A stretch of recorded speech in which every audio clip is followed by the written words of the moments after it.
and done, gave way to his one desire, to kill the man who had killed his father.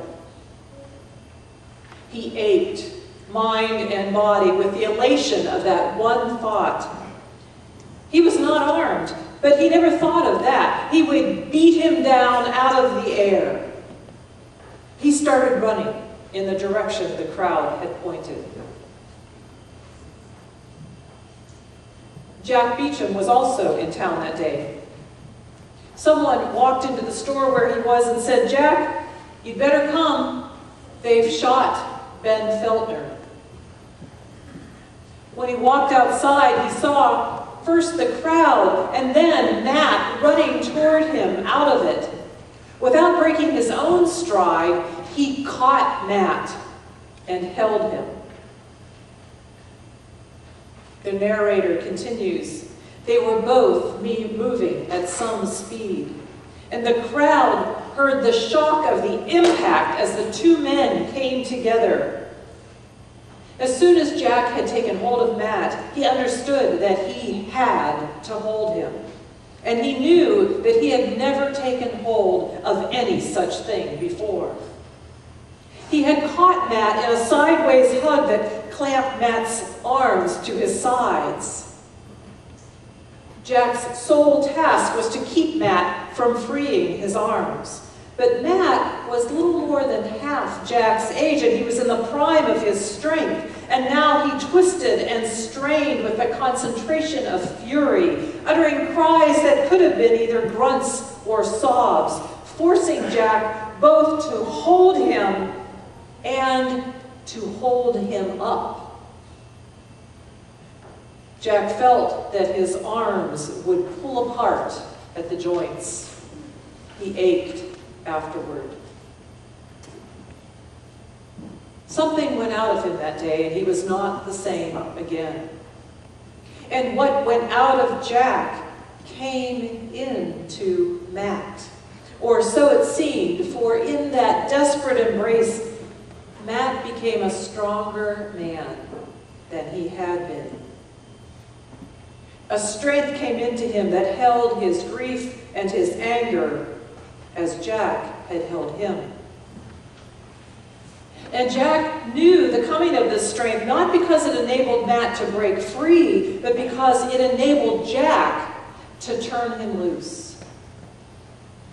Jack stepped away, allowing himself to be recognized, and Matt stood still. To Jack, it was as if he had caught one man and let go another.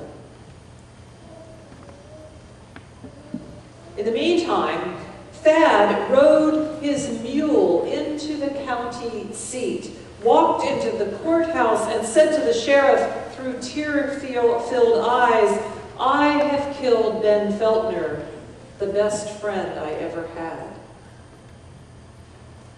He was placed in the cell while the sheriff figured out what to do with him. Matt returned home to tell his mother what had happened before she heard it from someone else. And Jack Beecham and others helped carry Ben's body home. Friends started pouring in, bringing food and comfort as the family washed Ben's body and laid him out for viewing.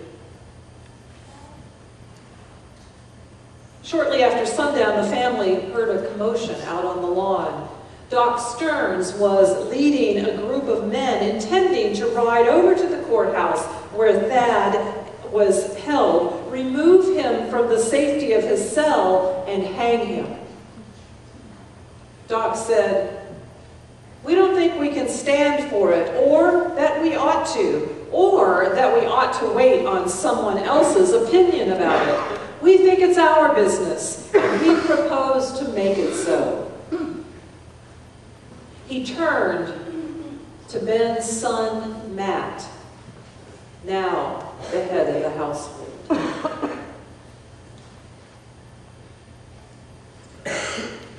It's the now what moment of this story. We know what normally would happen. This death must be avenged.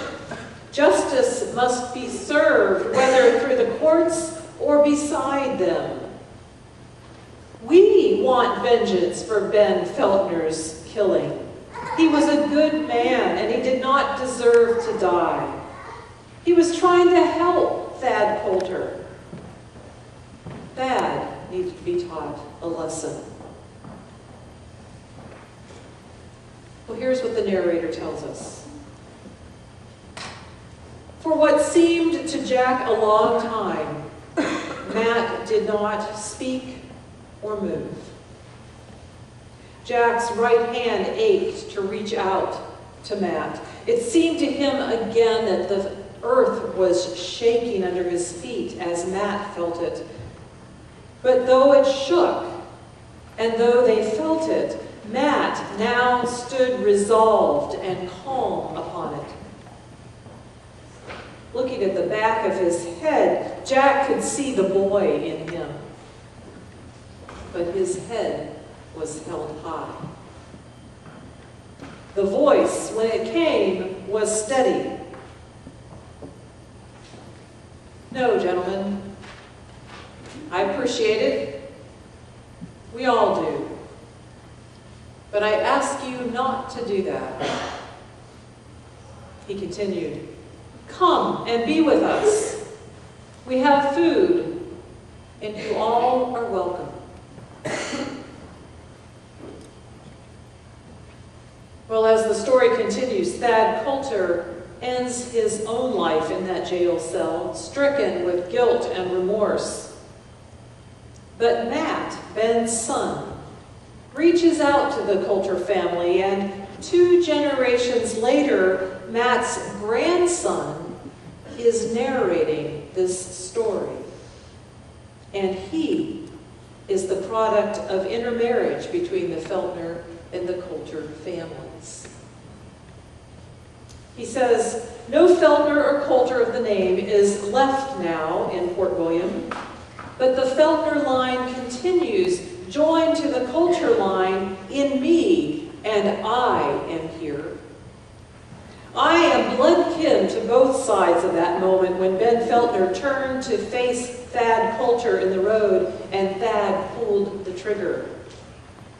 The 2 families, sundered in the ruin of a friendship, were united again, first in new friendship, and then in marriage. My grandfather made a peace here that has joined many who would have otherwise been divided. I am the child